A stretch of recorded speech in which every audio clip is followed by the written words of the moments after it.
Hey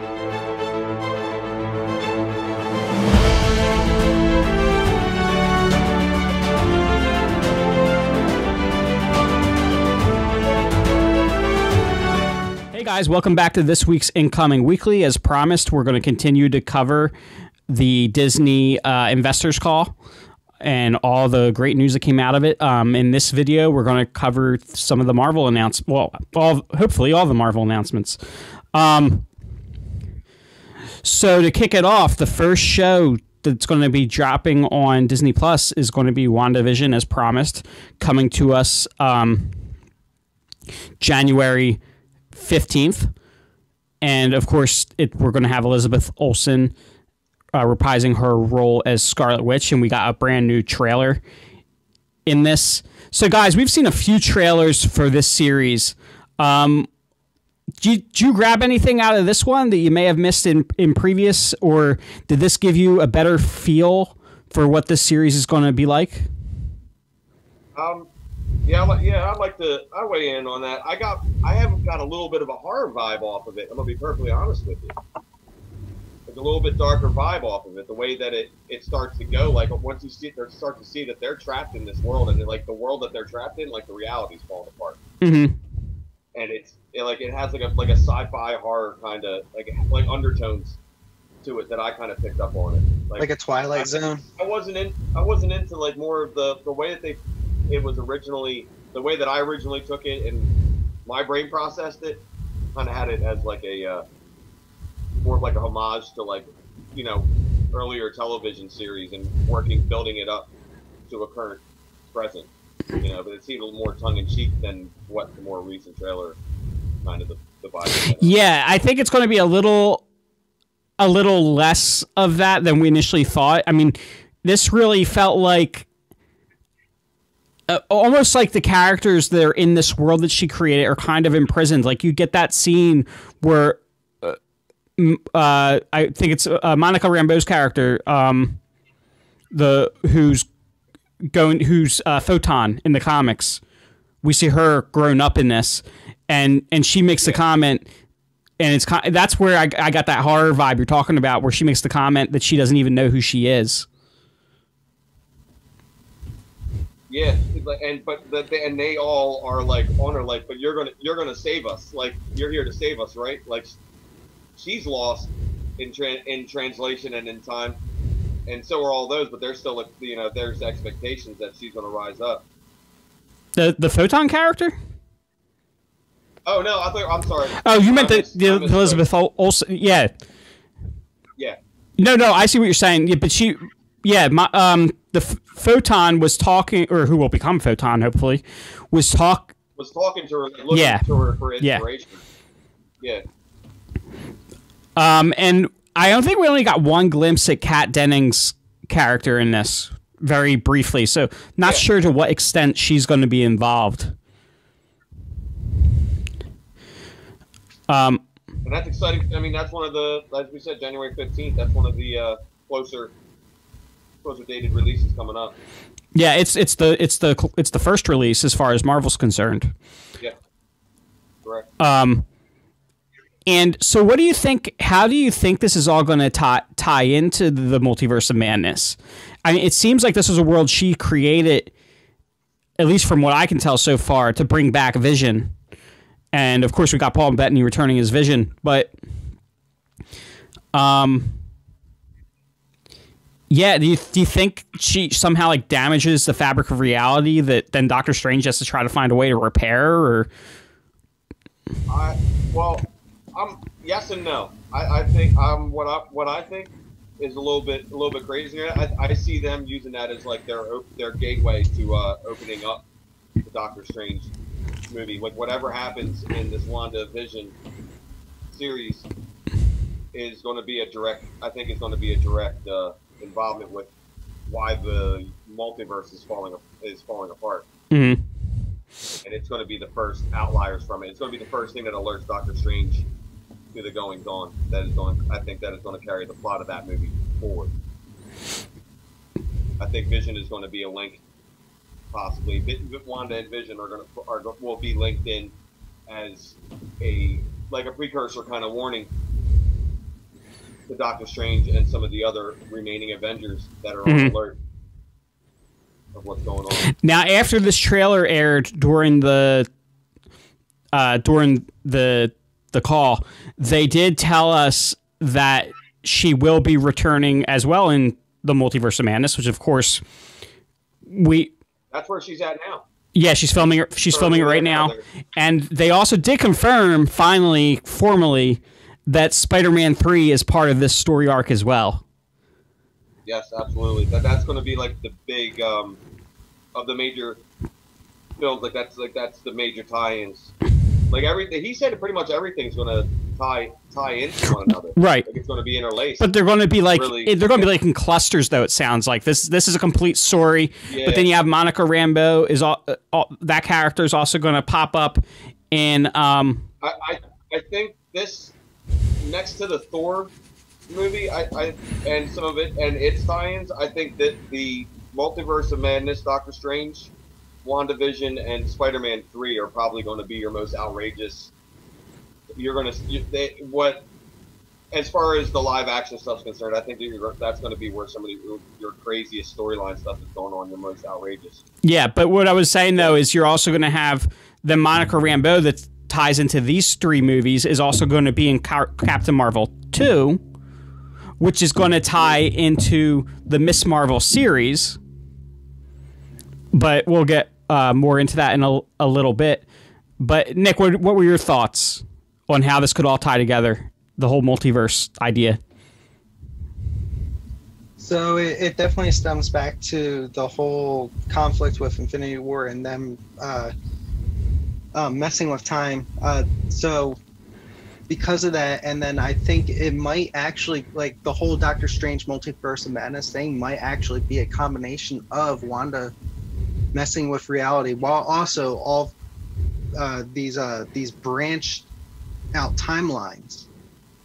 I think it's going to make things messy, hence the Multiverse of Madness. And then Doctor Strange attempts to try and fix all these things together, which then leads into Spider-Man 3. And I think he's going to need Spider-Man's. He's going to require Spider-Man's help, and I think that we may get a precursor to that's how they're probably going to allude to there being more than one Spider-Man. He may require the help of more than one Spider-Man. That'd be pretty wild. And then maybe that's how he's going to wind up in the third Spider-Man as well. Or maybe it's like unintentional. Watching him come through a portal, Doctor Strange come help Spider-Man out, like with Tobey Maguire, and other Spider-Man coming out, busting out like Spider-Man. You look like you need a little help. That'd be wild. Wild stuff. You know, nobody's mentioned this yet, but what if we got Miles Morales swings through one of those portals? Yeah. That'd be crazy, man. It really would be crazy. Crazy awesome? We get yeah, it would be crazy. It would be crazy awesome. It'd be crazy awesome, like totally what the if we had the Nicolas Cage Spider-Man. Spider Noir. Yeah. Yeah, but continuing with the Disney Plus series that are dropping, got another look at Falcon and Winter Soldier. And we got my boy U.S. Agent coming in. I can't wait to see that character. Just like there's a possibility of he's playing both sides, you know? I would sure hope so, because that's kind of the way he was introduced. True, yeah, they're staying true to comic form with that. They're not going to give him a new. There's a lot of character revivals that are starting to take place, and I like that a lot more than the revamped characters. Mm-hmm. More or less. What were you saying, Nick? So give us a little bit of background on this U.S. Agent, some background from the comics. So U.S. Agent is John Walker, who was basically when Captain America decided to leave the Captain America identity behind and became Nomad. He was chosen by the U.S. government to become the new Captain America. And he was given super strength, I believe, by the Power Broker. And or the power broker procedure, or whatever it's called, and he has strength. I think it's like comparable to maybe like Spider-Man. It's in like the 10-ton range, and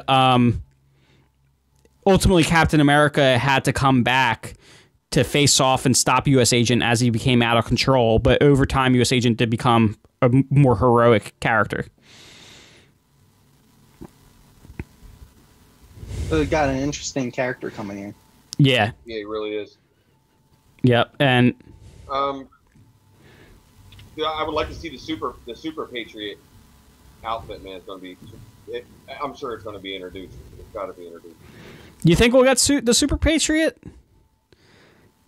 I'd like to. Well, you got to think, man. That's how he first appeared in Captain America. I thought Super Patriot wasn't that Steve Rogers took on that identity, didn't he? Wasn't that one of his identities when he wasn't? Well, I'm just saying the very first appearance for U.S. Agent was here, and I even pulled it up. He first appeared in Captain America, number 323 as Super Patriot. Okay, that I did not know.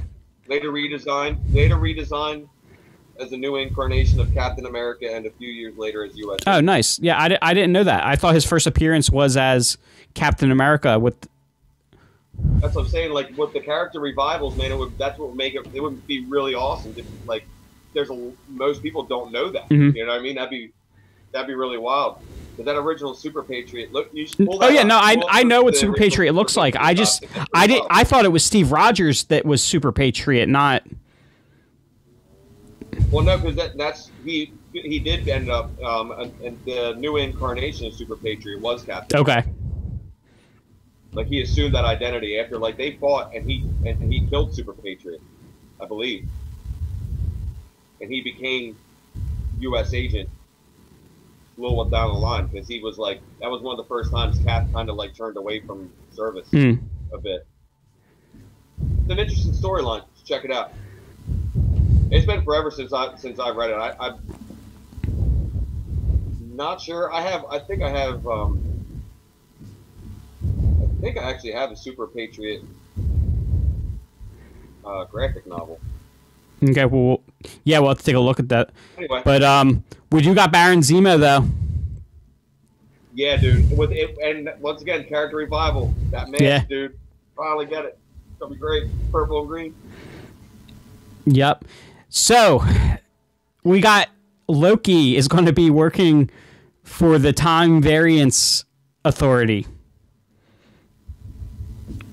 This has to be the one that I'm most excited for. Loki just seems like an absolute reformed badass in that trailer. Well, I don't know about absolutely reformed, Nick. I think we're going to get a lot of hijinks out of Loki. Yeah, absolutely. But he does seem like he's really pushing on the side of good. What do you think about Owen Wilson? Yeah, that was a welcome surprise. Right? Yeah, that would be interesting to see Owen Wilson playing Owen Wilson, rifting off of Loki. Owen Wilson. Well, I love Owen Wilson, but he's always Owen Wilson. Oh yeah, absolutely. Even when that of the trailer, that was of the newest stuff put out. Them in that elevator going down, after he's captured, Loki, and he's bringing him, bringing him in. Him talking to him in that elevator shaft is just too great. That's some of the best dialogue I think I've seen in the trailer so far. It's just really good. So I did catch in the trailer we get a glimpse of Black Widow, and God, I hope they don't use this to revive another dead character. I don't think so. I think that's one of the hijinks. I don't know. I have a feeling they might go that way, and I'm really hoping they don't. But it does seem like we're going to get to see a lot of.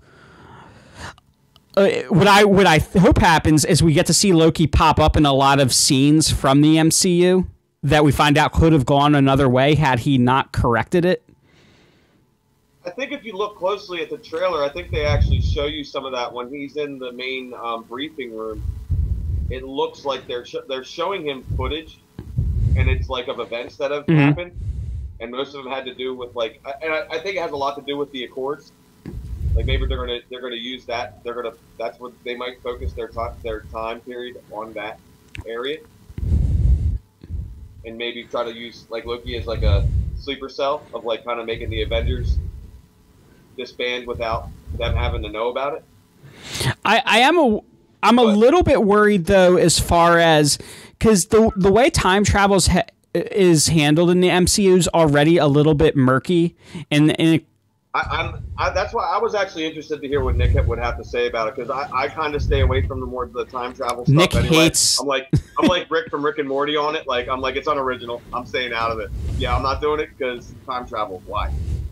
Nick, you're not too big of a fan of time travel stuff, are you?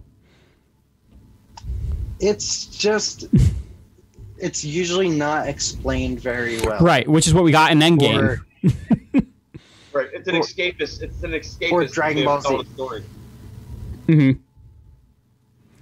Well, no, I would argue Dragon Ball Z does it the right way, but Disney was trying to. They had to. Dragon Ball Z course corrected with Dragon Ball Super when Trunks came back again and started explaining time travel again, and they explored that whole Zamasu timeline thing. Mm-hmm. But in Dragon Ball Z, that's kind of what MCU was trying to do, right? Where you go back in time and you change something that doesn't change your own timeline. But the MCU did that and then kind of went back on it. Right. They really did. But maybe this is their way of fixing that. You know, maybe they'll be able to address that somewhat with the TVA. You know what I was excited about getting off the time travel aspect of it. I was glad to see Loki with his blades, with his double blades, back in a couple scenes. I caught that in the trailer. They thought I was going to miss it, but I didn't miss it. Well, he's like those like mandible blades that he's got. They're great. Yeah, so the next thing they announced was, of course, Black Widow, May 7th, 2021. We didn't get a new trailer or anything, so I don't know that there's really much to check on, to get into on that, other than I am, of course, still very excited to see Red Guardian as well as Taskmaster. Everybody's been so patient. You know? Yeah. And then Shang-Chi in the Legend of the Ten Rings. I am excited to see that, partially because I feel like they really dropped the ball on the Mandarin so far. All right, so as we keep going along here, got to talk a little bit about Hawkeye. So Jeremy Renner is returning once again as Hawkeye, but the important thing is that we're getting Haley Steinfeld as Kate Bishop, the new Hawkeye. And no, Jake, I don't believe this is just going to be a rehash of Arrow. I was going to leave it be. I was over here behaving myself, like be quiet, be quiet, be quiet. No, I am. It's good to see Kate Bishop because I mean, like obviously it was, you know, they needed they needed a reason for people to watch the show. So there's that. I really do want to see him as Ronan, though. Yeah. I do too. I wouldn't be surprised if we see it. You know what I mean? I would like to see some side missions, maybe. You know, some stuff like that. What would you expect the series to contain? Other than just the training of Kate Bishop, that's kind of boring. Yeah. Maybe it'll be about her finding her way as a superhero and eventually lead her into leading the new Avengers or the Young Avengers. Yeah, we know they're bringing in Cassie Lang in Ant-Man. As we could see like him like almost taking on more of like a mentoring type of role, and you know, but still somewhat being misguided and lost himself after the loss of his team, his job, his best friend, his secret love. Or how about all the lives that he took as Ronin during the 5 years? Yeah. And then maybe having to be called back to it. You know what I mean? Like having that be like I would expect of most people, like especially, you know, Hawkeye having to be somebody that measures up to superhuman people all the time. Mm-hmm. He would be a character I would trust with living accurately two different lives. Maybe he hangs up the bow, so to speak, and is just like a mentor or a what do you call that? Consultant. Yeah. So, what do you think about the finally official? We know they were teetering on it a little back and forth, saying, "Well, we don't know if we can't say whether or not that's true." Tatiana Maslany is going to be playing She-Hulk, Right? And we are getting Tim Roth back as Abomination as well, and Mark Ruffalo back as the Hulk. Yes. So, as my friend Chris pointed out to me, in some capacity. yeah, I mean, as we know right now, he's the Hulk. He's Smart Hulk. But yeah, there's a few different ways they could go with that story arc if they want to have Hulk has his own like side story in this. Yeah, we got some new some fresh blood too directing it as well, a team. Two female directors too, so it'd be cool to see what they do with it. We got a lot of new influences bringing stories. Mm-hmm. The way that they depict the stories on the screen.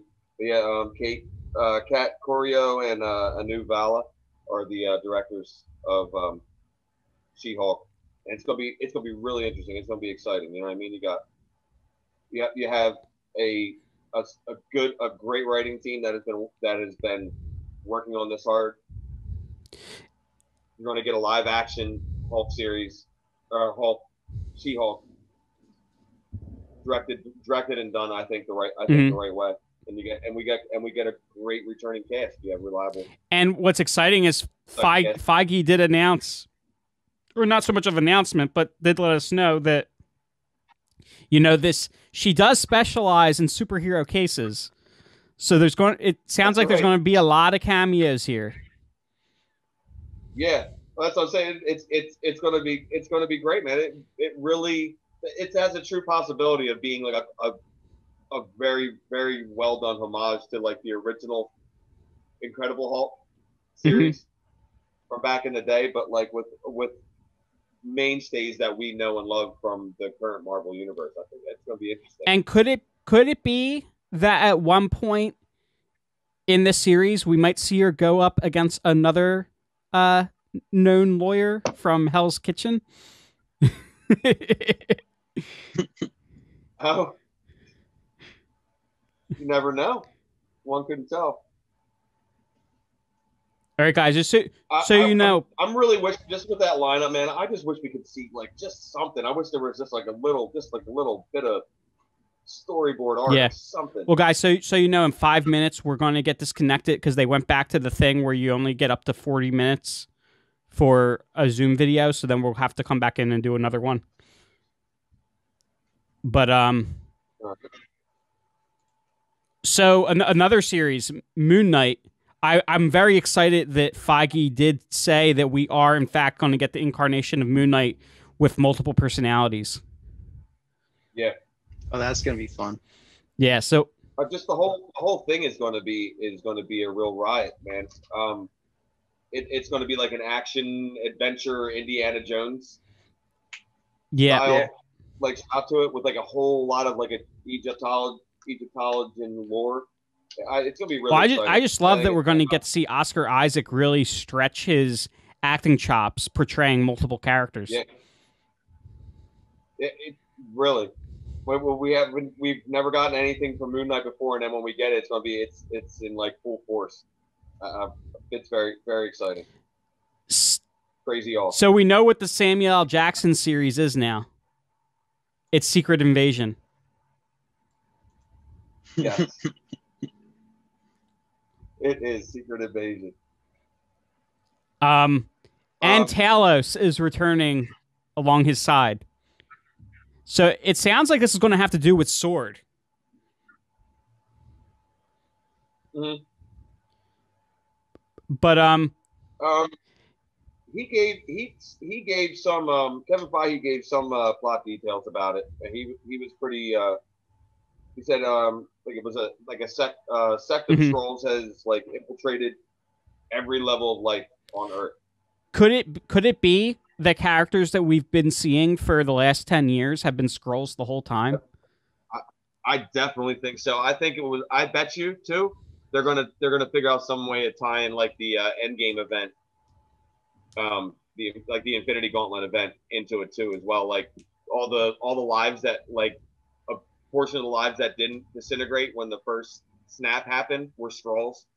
Mm. You know what I mean? Like something, you know, something crazy like that. It's gonna be pretty wild. We got Ben Mendelsohn as Talos Hmm.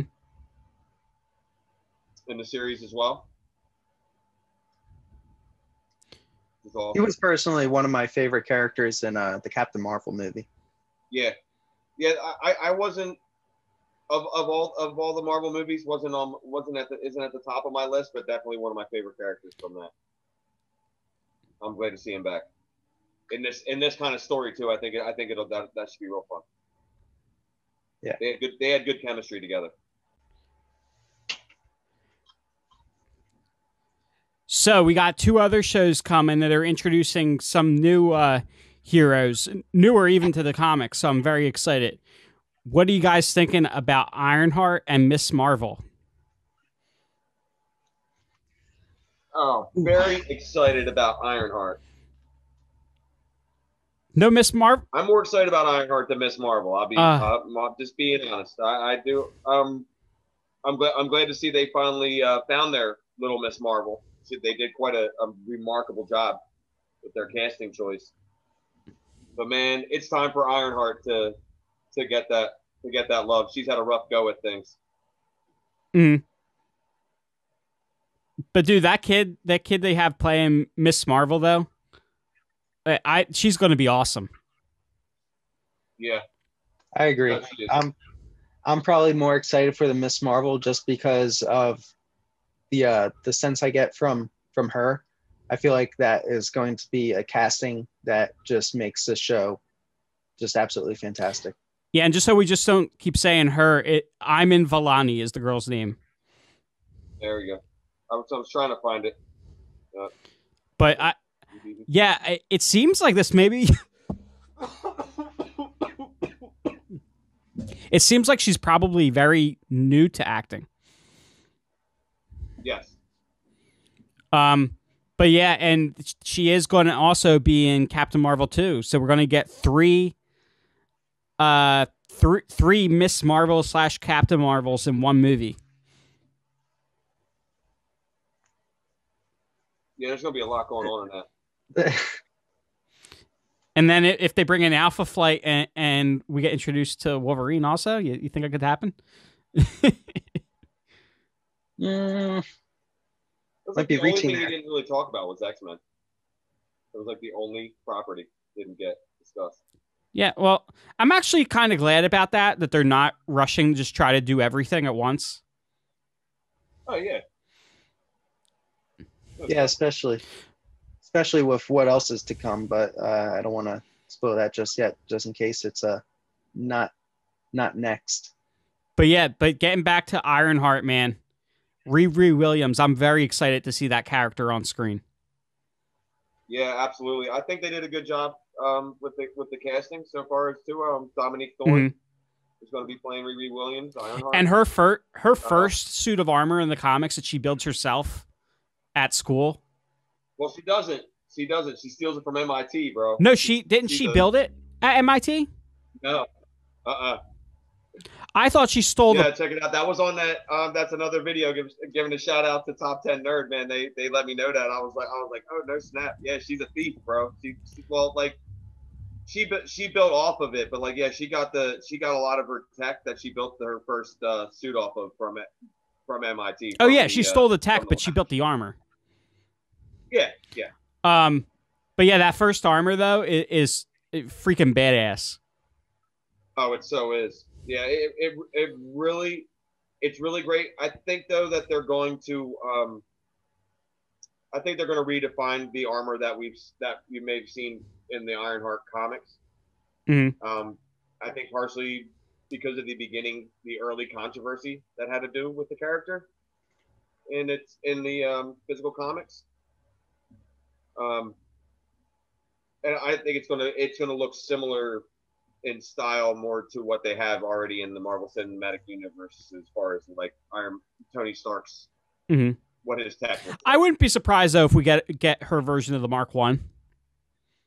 Oh no, yeah, I think it's gonna have their own unique twist to it, most definitely. I would think, but I would expect it to have that, that Stark feel, that Marvel Stark feel. Well, staying with the Stark feel, what are you thinking about Armor Wars, Jake? Oh, dude, man, Armor Wars. Yeah, I'm glad I held on to my War Machine comic. I can tell you that. No, it's great, man. Up there, I love Don Cheadle. It's great. He's coming back. He's gonna do the deal, man. And it's taken place during one of the coolest, one of the most interesting times in Iron Man comics. It's one of the coolest storylines too, as well. Not only they're bringing in, going to give War Machine his own thing, just like it was later on, and it was in the '90s when War Machine became a thing, became a character of his own series. So yeah, I think it's time. We need we need a new Iron Metal person, and we're getting two of them. Right. Yeah. Let's put it this way. And one thing I wanted before we pass too far by it, Robert Downey Jr. personally, like a while back, a few years back, he's on the record as stating in like the room of the heads of like Marvel and like the studios and everything, of telling them that Ironheart should definitely be in the Marvel Cinematic Universe. He's technically the guy who put that earworm in there. Like that was like Iron Man himself specifically said Ironheart needs to be part of this universe. So like I think it's in good faith and in good taste that they're passing on the torch to not only his partner, which is awesome, is going to let him handle like the war. As we were getting back into the Armor Wars, the Armor Wars series in the comics, and also what they're going for in the series is Tony Stark's tech falls in, like the suits and the different Iron Man suits and some of the other tech that he's worked on and had personally kept locked up, falls into the wrong hands, and Rhodes' War Machine has to go on a mission to recover all that tech. Well, and it's not just in the comics. It's not just villains too. He tries to take it back from heroes that use it as well. Yeah, he's recovering all of it. Well, I mean, I think that we could very well see War Machine really kind of turn into the anti-hero that I think Marvel tried to establish a long time ago. He was a character that was kind of jaded by having to be Tony Stark's lackey pretty much for more than a long period of time. Just watching the original in the comics, Tony Stark being in, dealing with his alcoholism, dealing with his eccentric lifestyle, and also having to be the one to carry the knowledge that, that he's the other part of Iron Man. So do you think there's a chance if this series actually follows the Ironheart series the way it was announced, and if Riri Williams actually ends up with actual Stark technology in her suit, do you think we could get to see War Machine try to take her tech away? I have no doubt in my mind that we're going to see that. And as I paid attention to that call as closely as I could during those parts, man, Kevin Feige said, like most of the new content, this will interconnect with other features, and he was saying that about Ironheart. So other featured content, I wouldn't be surprised if you're going to see Ironheart having to deal with War Machine. How cool would that be, seeing maybe a series continue on of War Machine and Ironheart? That would be really cool. Yeah. Now after we can put that earworm out there just like Mr. Downey Jr. did. Now after that one, we got a little holiday announcement. Guardians of the Galaxy holiday special. Sounds like it'll be dropping. I think it would be like 2022. It would be December 2022. No, 2023. No, 2023 is when the movie came out. They said it would be the Christmas before it. Yeah. Let's. I foresee that not happening for some reason. Okay, well, that's all we have to go off of right now. Yeah, but they said all the Guardian stuff was coming out in 2023. Besides the there's group animated shorts that they're putting up on Disney Plus too that are all going to tie into what's going to happen in Guardians of the Galaxy. So okay, Christmas 2022, huh? That's what I took from it, because he said the Christmas before the release of Guardians 3. I know, and then he right after that says all the Guardians content that's coming out in 2023. Okay, I didn't catch that, but anyway, the it might have been. It was a long day. I'm sure for that guy. You know, all that information he had to spew out. It's a good chance that he misspoke. But I caught that. I had to go back. I'm like, it would make sense for it to be a precursor to it, but then he just said 2023. So maybe it's like events that take place in the movie. The holiday special kind of takes place after that. I don't know. But think about this, though. Peter Quill left Earth when he was a kid. So it wouldn't be outside the realm of possibility that he comes back to Earth looking for Santa Claus. I'll get right on that, Massey. I'll add that to the list. So you get to see Star-Lord. Maybe Star-Lord will have to... Maybe the Guardians ship, was it the Milana? We'll have to take the place of the Sleigh or something for 1 year.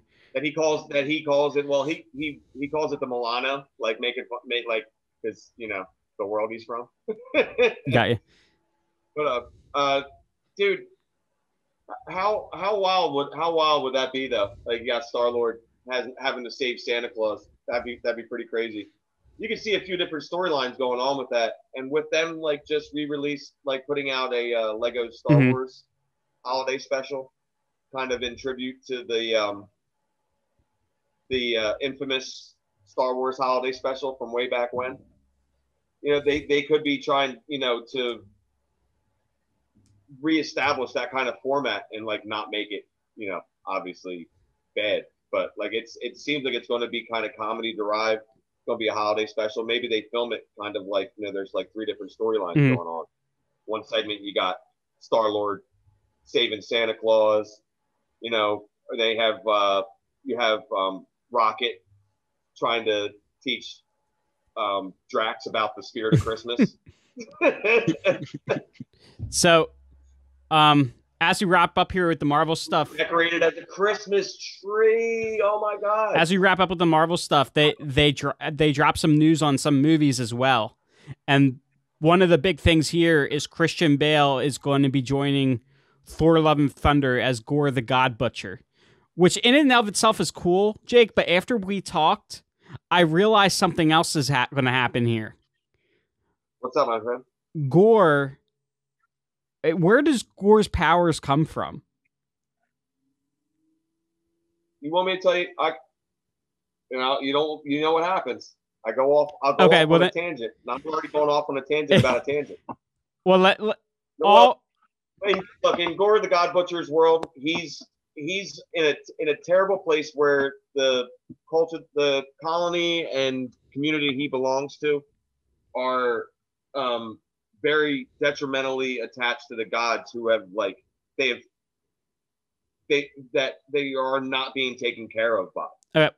They're like it's just a terrible, terrible world. So he gives up on he just Well, no, I just meant specifically what do his powers come from? Just the one word from a god. Well, from what god? Well, I was getting there, and it wasn't necessarily a specific god. It is. Do you know something I don't know? What's up? All black. Oh yeah.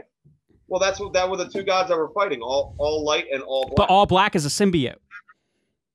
Yeah, we're gonna get. I was the one who told you that, dude. Like he carries around his power without that symbiote. Like it's mainly used as a sword. Yeah, the Necro sword. How it identifies itself and communicates with him. Other than when it's like attached to his back, which it kind of like operates like it even operates as his clothing. It's like a hybrid between like Venom and like if you like look at like the way that the Spawn cape works. Mm-hmm. But dude, they're gonna bring symbiotes into the MCU proper, possibly with this. They have to. With that, and I think with I wouldn't be surprised. Don't forget all the crazy shit that's going to be going on in Spider-Man 3. You know, definitely, man. And I'm a big toy guy. I think I've put that out there more than a couple times.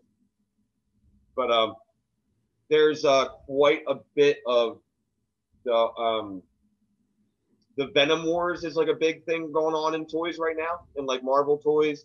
Venom's got a lot of stuff out there. There's a lot of interactive play toys of like kind of like old school 80s, 90s, like gross out kind of toys designed. And it's all very like they have different versions of all the different, a lot of different superheroes with what they would look like with a symbiote on them. Like this, I can't wait. I want to get this Spider-Gwen symbiote action figure. It's amazing. So they're definitely going to. I wouldn't be surprised, man. They're definitely going to be. It's going to happen. But that could definitely be a big way of doing it. You got somebody like Christian Bale playing a character like. And I would say if they do that, it's likely that we're going to see Null at some point. I forgot I had the microphone muted because I suspected somebody was about to break into the room when they're not supposed to. Well, see, that's the thing. We gotta wonder how far they're going to go in. Like, will that become its own thing? Mm-hmm. You know what I mean? Like, how deep? Hold on a second, Massey. All right. See ya. I think what we're gonna see is I would like to see a story of some of these villains. That would be a cool villain to see go off on a way. Like, you know what I mean, have his own thing be explored. Because that and that would be a great way of also introducing this, having shown that he's controlled by a symbiote. Yeah. That character would be a great way of really introducing symbiotes to that world and bringing people into like where they came from. And speaking of swords, they did mention again that we're going to see that Blade is still going to be coming out. Mahershala Ali didn't give any really any other information on that movie, but the last announcement second to last, but I believe very tied to the last, Ant-Man and the Wasp: Quantumania with Jonathan Majors, as we talked about before, but again, it wasn't completely confirmed, as Kang the Conqueror. Yeah, dude,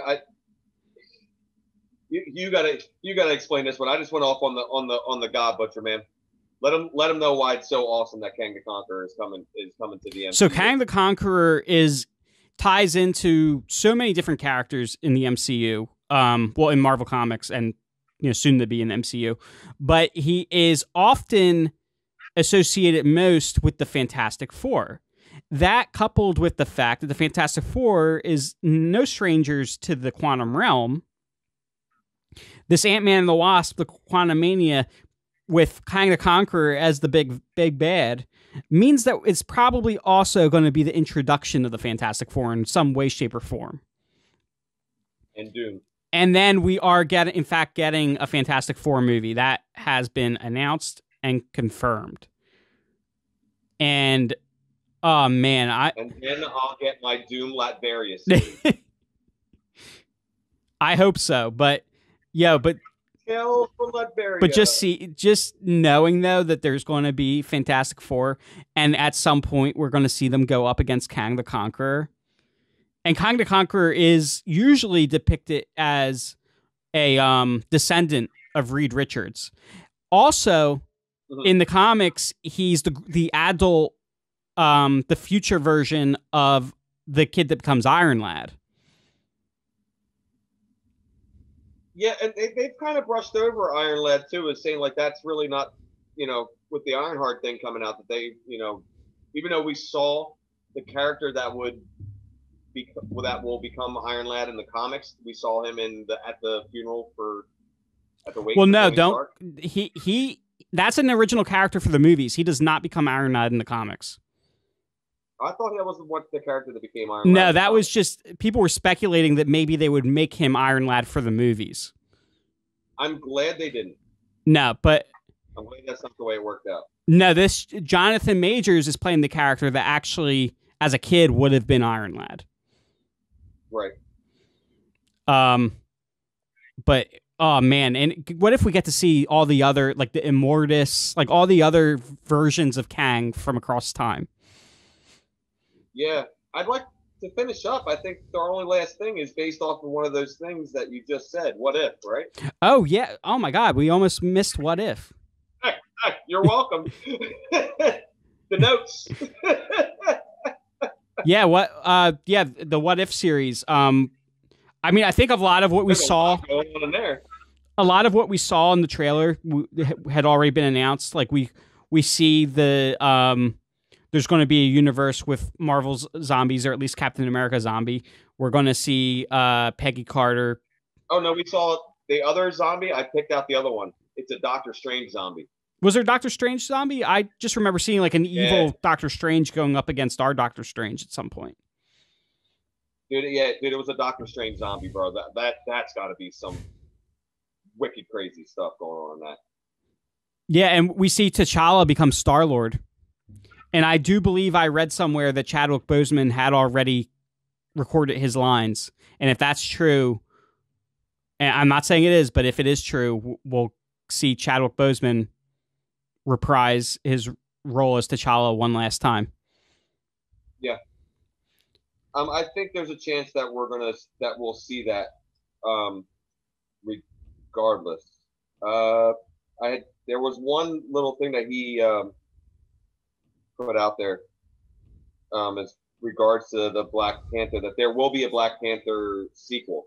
There will be a Black Panther 2. And it's slated to be released on July 8th, 2022. And it's being handled very personally by a writer-director by the name of Ryan Coogler. Well, he did the first Black Panther movie. Yeah, I know. He's been penning this proper since the death of Chadwick Boseman. So it should be pretty incredible to see what he's going to do. Yeah, and they did announce that they're not going to be recasting Chadwick for T'Challa, so it seems likely we're going to see the mantle get passed off to another character. It's looking like it's going to be his sister. Good possibility is going to be Shuri? Yeah, Shuri was going to be good possibility. That there's some little bit of light spoilers out there. That's a possibility of her carrying the mantle of the Black Panther. Could be an interesting way of it going. Or it could be M'Baku. That'd be a direction to go with it.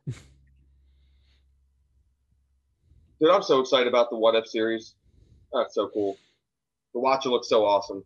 He looks exactly like I wanted him to look. But hey, guys, that's all we got here for you today for the Marvel announcements from the investor call. Stay tuned for some news from what they covered for Disney and Pixar coming up next. Like, comment, and subscribe on Facebook. Remember to like, comment, subscribe on YouTube. Make sure if you do indeed like our videos that you put the word out there and share. Both verbally and digitally. Even if you're doing it physically, be safe about it. Be safe.